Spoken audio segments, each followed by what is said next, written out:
99%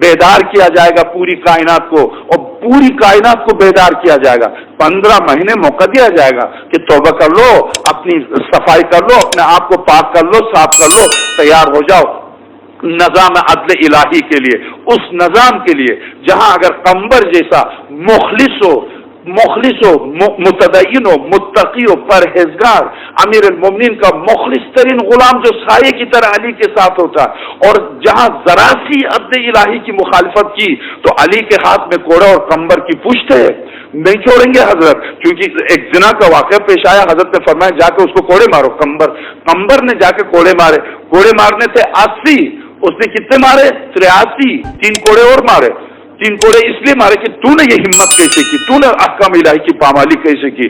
جب امیر المومنین کو اطلاع ملی کہ قمبر نے 3 کوڑے زیادہ مارے، مجمع کے بیچ میں حضرت نے تجھے کس نے حق دیا 3 کوڑے زیادہ مارنے کا؟ آجا عدل الہی، یہی عدل نظام عدل ہے.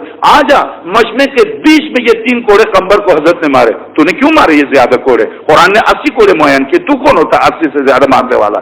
تو اس نظام عدل کے لیے ذہنی طور پر آمادہ ہیں، یا یہ کہ جب حضرت آئے تو ہم سب کی پشتے کوڑے کھا کے سیاہ ہو جائیں گی؟ نظام عدل میں زندگی بسر کرنے کے لیے ذہنی طور پر، روحی طور پر، نفسیاتی طور پر ہم آمادہ ہیں یا نہیں؟ واقعی شیخ توسی مرحوم رحمت اللہ علیہ نے صحیح کہا، غیبت کا سبب نہ حضرت ہے نہ خدا، ہم ہیں. ہم نظام عدل کی قبولیت کے لیے آمادہ ہیں یا نہیں؟ آخر یہ روایت جو کہتی ہے زمین ظلم سے بھر جائے گی تو حضرت آئیں گے، اس کی وجہ کیا جانتے ہیں؟ اس کا فلسفہ کیا؟ جب زمین ظلم سے بھر جائے گی تو مظلوم، اس کا عقیدہ کچھ بھی ہو، وہ گائے کی پرستش کرتا ہو، وہ بیڑی کی پرستش کرتا ہو، پانی کو پوجا کرتا ہو، سورج کی پوجا، کسی چیز کی پوجا کرتا ہو، بت پوجتا ہو، پتھر پوجتا ہو، جب وہ ظلم کی چکی میں پس جائے گا تو اسے کسی نجات دہندے کی تلاش ہوگی. اسے اس کے عقیدے سے کوئی واسطہ نہیں ہے، کوئی کائنات میں جو مجھے اس ظلم سے نجات دے. تو جب اس طرح سے زمین ہموار ہوگی، اب جب حضرت آئیں گے تو بلا استثناء ہر شخص حضرت کے ساتھ دینے پر آمادہ ہوگا. کون ایسا مظلوم ہے جو ظلم کی چکی میں مسلسل پستا رہے؟ تو جب ظلم سے بھر جائے گی زمین تو حضرت آئیں گے. اس روایت کے کیا معنی ہے؟ اس روایت کے معنی یہی ہے.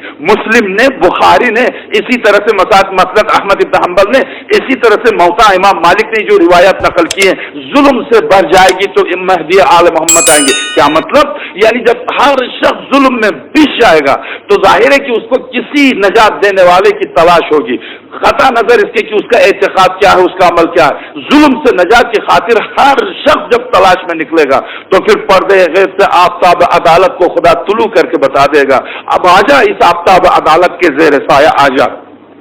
اسی لیے بس ہم ذہنی طور پر ہماری آمادگی، اب 10 منٹ مصائب کے یہی حجت خدا ہیں. نہ یہ کہ میں اور آپ انتظار کر رہے ہیں، خود حضرت انتظار کر رہے ہیں، مجھ سے آپ سے زیادہ شدت سے حضرت انتظار کر رہے ہیں. حضرت کو تو انتہائی شدت سے انتظار ہے.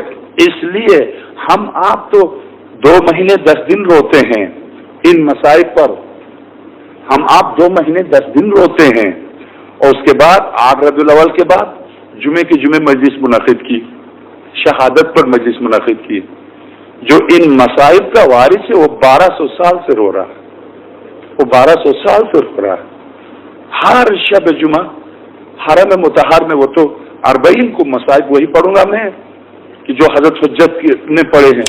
ہر شب جمعہ داخل ہوتا ہے، سلام زیارت ناحیہ قدسیہ کا ایک جملہ، سلام میرے اس مظلوم بابا پر کہ انسان اگر حیوان کو بھی ذبح کرتا ہے تو اسے پانی پلانے کا حکم ہے، مگر سلام ہو میرے پیاس سے مظلوم دادا پر کہ جسے پس گردن سے ذبح کیا گیا.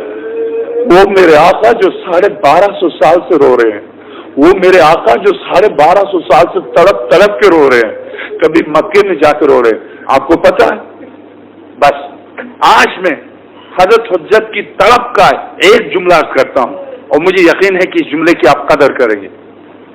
آپ کو پتا ہے سب سے زیادہ کس بات پر حضرت روتے ہیں؟ آپ جانتے ہیں حضرت حجت سب سے زیادہ کن کے مصائب پر روتے ہیں؟ آپ کو پتا ہے کن کے مصائب پر روتے ہیں؟ سب سے زیادہ جن مصائب پر روتے ہیں، میرے معبود تو کب مجھے موقع دے گا میں دادی زہرا کا بدلہ لوں؟ پروردگار تو مجھے کب موقع دے گا؟ میرے امام 5 سال کے تھے جب پردے غیب میں جا رہے تھے. امام حسن عسکری کا دامن تھام کے فرماتے بابا ہاں میرے نور نظر خدا کب مجھے موقع دے گا میں دادی زہرا کا بدلہ لے لوں, دادی زہرا کی شکست پہلو کا بدلہ لے لوں. ہائے زہرا کی مظلومیت. کربلا سے شام تک راستے میں جو سواریوں سے گر گر کے جو اولاد زہرا شہید ہوئی ہے, ہر معصوم بچے کی زیارت ہے, چھوٹی سی زیارت صحیح زیارت ہے.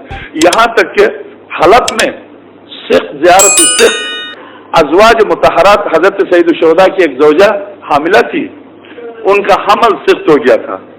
زیارت سخت مفاتی کے حاشیے میں بلکہ زیارت کی فضیلت یہ بیان کی ہے کہ بے اولاد اگر نظر کر لے کہ اس بچے کی زیارت کروں گا خدا اسے اولاد سے نوازے گا. اس سخت کی زیارت ہے, سخت ہو گیا تھا اس کی زیارت ہے. لوگ جو جو زیارت کرتے ہیں بنی ہوئی ہے, باقاعدہ روشنی ہے, پانی ہے, وضو کی جگہ ہے. اور اگر کسی کوئی قبر بالکل گپ اندھیرے میں ہے, اگر کسی قبر پر روشنی نہیں ہے, اگر کسی قبر کے اوپر صرف ایک پتھر رکھا ہوا جس کے اوپر لکھا ہوا ہے حاذا قبر بنت رسول اللہ فاطمہ بنت محمد, یہ قبر ہے فاطمہ بنت محمد کی. افسوس آپ جی بھر کے روتے ہیں. ہر شخص اپنی ماں کی قبر پر جاتا ہے, ہر شخص اپنی ماں کی قبر پر جاتا ہے, تڑپ کے روتا ہے. کوئی نہیں روکتا, کوئی نہیں روکتا. دنیا میں کوئی نہیں روکتا کہ میں آپ اپنے والدین کی قبر پر جا کے فاتحہ پڑھ کے روئیں, کوئی نہیں روکتا. ہائے افسوس, زہرا کی قبر پر آج تک رونے کی اجازت بھی نہیں تھی. ہم جا کے نہیں رو سکتے, نہیں رو سکتے. مجھے یاد آ رہا ڈاکٹر تیجانی نجف سے جب عمرے کی طرف جا رہا تھا, ڈاکٹر تیجانی دین آئی واز گائیڈڈ جو ان کی پہلی کتاب ہے اس کے مقدمے میں دیکھیے, جب وہ عمرے کی طرف جا رہا تھا حضرت آیت اللہ کوئی وہ جلیل القدر سید جس کے جنازے کو ان کے جد مصعب نے جعفر کی طرح اٹھایا, اس سید جلیل القدر بھی مسافرت میں ان کی شہادت ہوئی. 2-3 سے زیادہ اس مرجع علی قدر کی جنازے پر نہیں تھے. تیجانی لکھتا ہے حضرت آیت اللہ سید ابوالقاسم خوئی سے جب رخصت ہو رہے تھے تو اس ضعیف العمری میں آغا روتے ہوئے ڈاکٹر تیجانی نے لکھا اس جملے نے مجھ پر آگ لگا دی. میں اتنا پریشان ہوا, پورے سفر پر میں روتا رہا. میں جب عمرے کی طرف جا رہا تھا تو حضرت آیت اللہ کوئی کھڑے ہو گئے مجھے رخصت کرنے کے لیے. ہاتھ ملانے کے بعد مجھ سے ایک جملہ کہا, دیکھو تم جنت البقیع جاؤ گے تو میری ماں زہرا کو سلام کہنا. کہتا اس جملے نے, اس کے بعد آغا رونے لگے تو اس جملے نے مجھے ہلا کے رکھ دیا. میں سمجھ گیا کہ واقعی یہ اولاد زہرا جو تڑپ کے ماں کا نام لے کے تڑپ کے رو رہا ہے واقعی اولاد زہرا ہے. عجب نہیں ہے کہ آج حضرت حجت 5 سال کے ہیں, امام حسن عسکری کا دامن تھام کے فرماتے بابا میری دادی زہرا کا بدلہ لینے کا موقع کب ملے گا. امام پنجم یہی فرماتے تھے, امام ششم یہی فرماتے تھے. ہاں ایک فرق ہے, شہزادی کونین حضرت زہرا کی مصیبت میں حضرت امیر المومنین کو اسی لیے علامہ تبریسی نے احتجاج سن 600 ہجری کے علماء میں سے لکھتے ہیں سب سے مظلوم ترین ہستی کائنات میں علی ہیں. ہاں مظلومیت میں سید مظلومان یہ لقب ہے امام حسین کا, مگر کہتے ہیں اگر کوئی محقق تحقیق کرنے جائے کائنات کی مظلوم ترین ہستی علی ہے. علامہ تبریسی جیسا عالم کیوں کہتا, کہتے میرے پاس دلیل ہے. دلیل یہ ہے جب سید الشہداء 1900 زخموں کے بعد زین ذوالجناح سے زمین کربلا پر آئے تو اس کے باوجود کہ حضرت کا جسم اقدس تیروں کے اوپر تھا, اس کے باوجود جب حضرت میں رمق باقی تھی دونوں کوہنیوں کو زمین پر رکھ کے اپنے سر کو سیدھا کیا. جیسے ہی کسی نے فوج یزید میں سے کسی ملعون نے کہا خیام حسینی پر حملہ کرو تو سید الشہداء نے آواز دی اے ابن سعد اگر تم مسلمان نہیں ہو تو غیرت مند مرد تو بن جاؤ. کہا فرزند زہرا کیا بات ہے, کہا جب میں نے تم سے جنگ کی ہے، میرے معصوم بچوں نے جنگ نہیں کی ہے، میری بہنوں نے جنگ نہیں کی ہے، میرے خیموں پر تم کیوں حملہ کرتے ہو؟ تو ابن سعد نے کہا ہاں، حسین کی رگوں میں زہرا کا دودھ ہے، پلٹ جاؤ، خیموں پر حملہ نہیں کرو، پلٹ جاؤ، حسین جب تک موجود ہے خیمے کی طرف مت جاؤ، پلٹ جاؤ۔